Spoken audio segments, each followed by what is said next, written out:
因为即阵受中国的打压，南非之前是要求咱台湾驻南非的代表处爱刷离开因的首都，双方即马搁咧参详尔，想袂到南非的外交部官方网站顶悬雄雄甲咱台湾代表处的名，即马甲改做台北的商务办事处。但外交部已经表示抗议，嘛强调当地代表处目前的运作拢正正常，嘛当地和对方直接会伫适当的时间对外说明。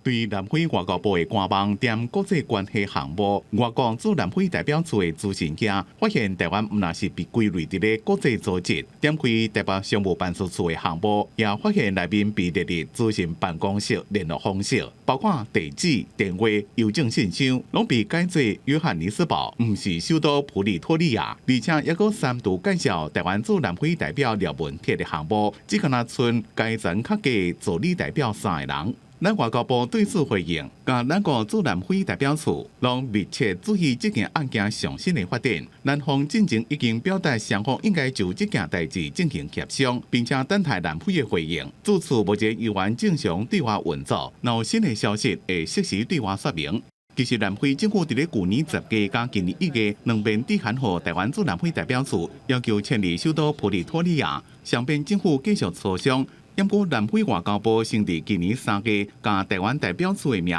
自台北联络代表处改做台北商务办事处。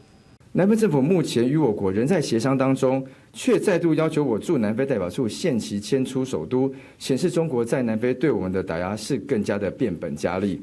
迄当阵外交部长林佳龙第一时间就指示阿菲斯一个咱驻南非代表处。分别向南非联络办事处，也个南非外交部严正抗议。南非即马又个删除而且改台湾驻处的资讯，同时也无国再表示现任代表。公司新闻综合报道。